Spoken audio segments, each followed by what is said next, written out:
Bismillahirrahmanirrahim. Assalamualaikum warahmatullahi wabarakatuh. Bersyukur kepada Allah mengucapkan Alhamdulillahirabbil alamin. Bersalawat kepada Nabi Muhammad mengucapkan Allahumma sholli ala Sayyidina Muhammad. Baiklah, pembelajaran kita mulai dengan membaca basmalah. Bismillahirrahmanirrahim. Apa kabarnya? Alhamdulillah, luar biasa. Allahu Akbar. Hari ini kita masih melanjutkan pembelajaran kita ya di kelas 4B. Judulnya adalah Mari melaksanakan sholat pada pelajaran 9.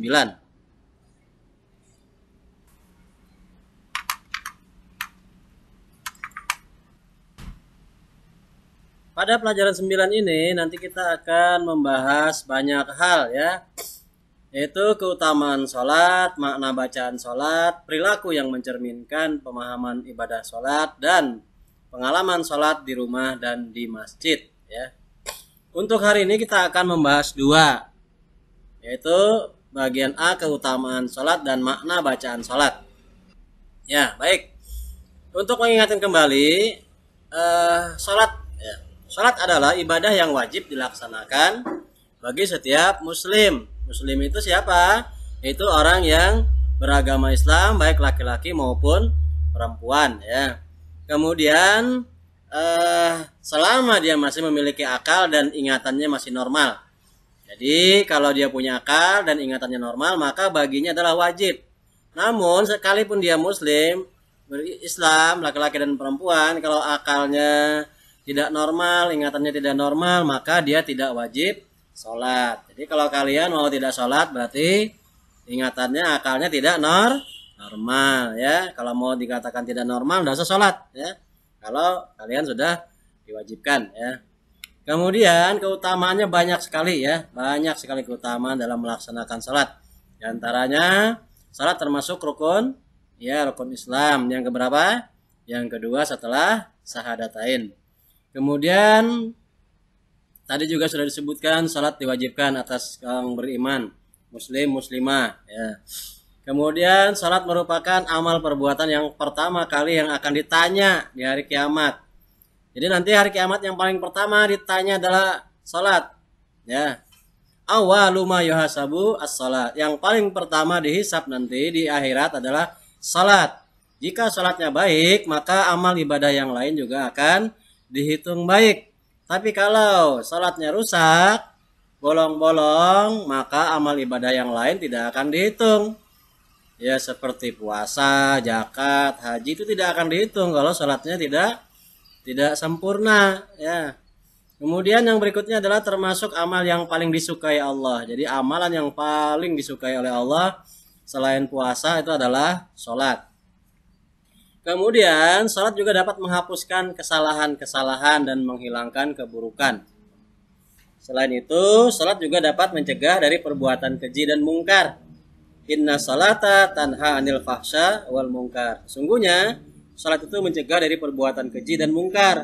Kalau ada orang yang sholat tapi dia masih juga melakukan perbuatan yang keji, perbuatan mungkar, maka sholatnya perlu dipertanyakan ya. Pasti sholatnya itu asal-asalan aja ya, cepat selesai gitu ya. Kemudian yang berikutnya adalah orang yang khusyuk dalam sholatnya akan mewarisi surga Firdaus ya, surga yang paling tertinggi. Di surga Firdaus ini mengalir ya, air di bawahnya itu air itu seperti madu ya rasanya. Ada yang pernah ke sana belum? Mau? Kalau mau ya baik, sholatnya dengan khusyuk ya. Baik, yang berikutnya adalah kita akan melanjutkan pelajaran tentang makna bacaan sholat.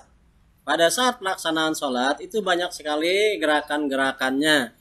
Ya, jadi gerakannya sholat itu adalah dimulai dengan takbiratul ihram dan diakhiri dengan salam. Apa itu takbiratul ihram? Takbir mengucapkan Allahu Akbar, dan takbir yang pertama pada saat sholat itu namanya takbiratul ihram. Ya, di dalam hati membaca niat atau diucapkan usolli fardhal subuhi, misalnya salat subuh dan seterusnya ya, kita sudah belajar itu. Nah, setelah itu nanti dilanjutkan dengan doa iftitah. Apa itu doa iftitah? Doa iftitah itu adalah doa pembuka.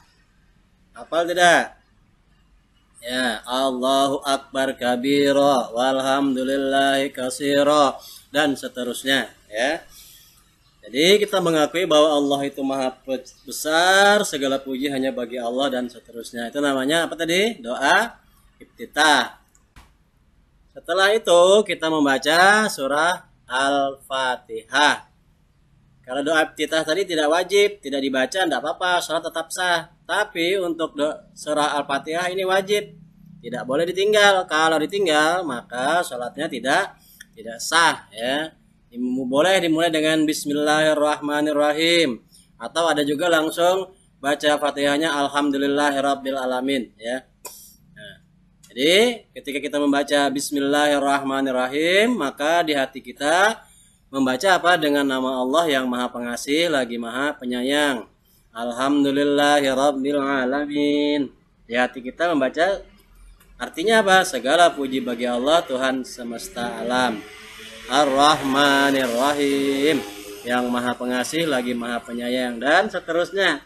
Jadi setiap kali kita membaca ayat per ayatnya di dalam hati kita, usahakan menerjemahkan. Maka hari ini kita belajar ya, pelan-pelan belajarnya ya, sampai yang terakhir, siratal ladzina an'amta 'alaihim ghairil maghdubi 'alaihim waladdallin.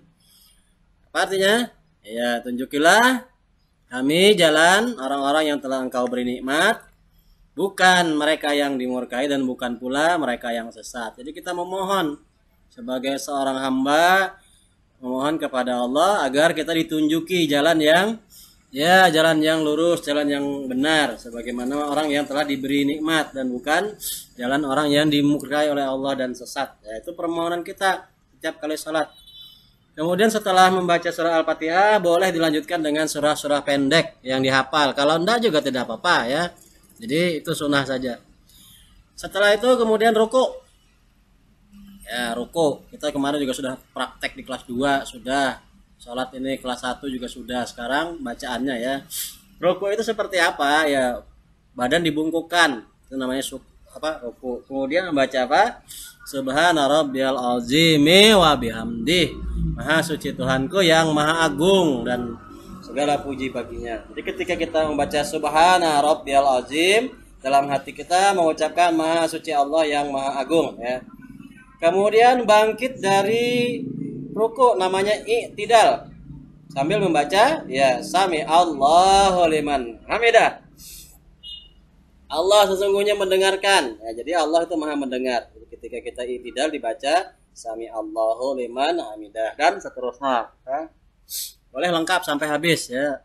Rabbana lakal hamdu mil'us samawati wa mil'ul ardi wa mil'u ma syi'ta min syai'in ba'du. Atau sami Allahu liman hamidah saja, Rabbana lakal hamdu boleh ya. Selanjutnya setelah kita ruku, kemudian i'tidal sujud, kemudian kita membaca subhana rabbiyal a'la wa bihamdi dengan mengartikan dalam hati ya, maha suci Allah yang maha tinggi ya. Kemudian duduk antara dua sujud setelah ruku. Tadi sujud, ruku, i'tidal, sujud, bangkit dari sujud, itu namanya duduk di antara dua sujud dengan membaca apa? Ya, masih ingat? Rabbi firli warhamni wajburni warfa'ni warzuqni wahdini wa'afini wa'fu anni. Ya Allah, ampunilah aku, belas kasihanilah aku, cukupkanlah segala kekuranganku, dan seterusnya ya. Tuh diusahakan di dalam hati kita baca itu. Kemudian pada saat rakaat kedua, kalau kita sholat subuh tadi, kita membaca tasahud ya, tasahud akhir langsung ya.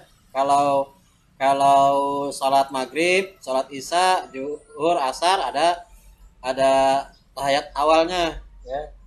Jadi rakaat kedua itu ada tahiyat awal. Tapi kalau subuh tadi kita niatkan, maka tidak ada tahiyat awal, langsung tahiyat akhir ya, dengan membaca apa?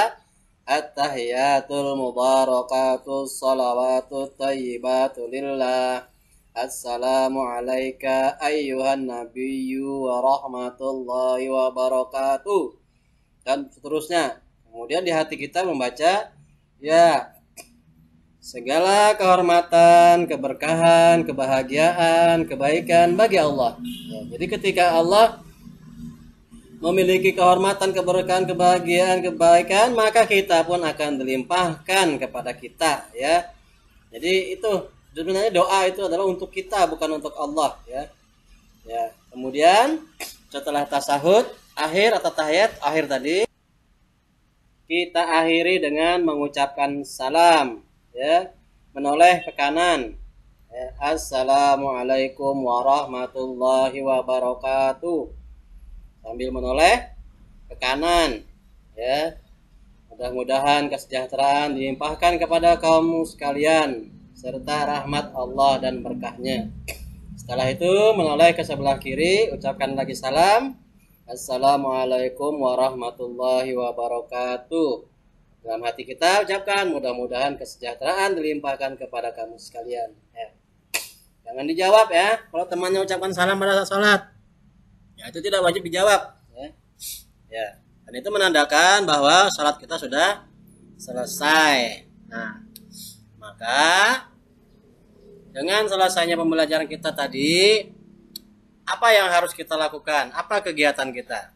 Ya, kegiatan kita insya Allah aku bisa. Artinya ketika kita mau berusaha, maka kita pasti akan bisa.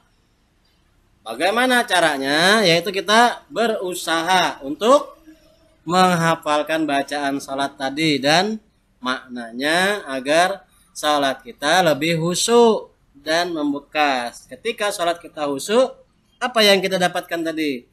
Ya, Jannatul Firdaus. Surga Firdaus. Baik, untuk pembelajaran kita cukupkan sampai di sini. Bapak tunggu hafalan bacaannya. Kita tutup dengan membaca hamdalah. Alhamdulillahirabbil alamin. Terima kasih atas segala perhatian. Mohon maaf atas segala kekurangan. Hari ini mungkin adalah hari pertemuan kita belajar. Kita akan bertemu kembali nanti setelah Lebaran Idul Fitri. Mohon maaf lahir dan batin. Wassalamualaikum warahmatullahi wabarakatuh. Terima kasih.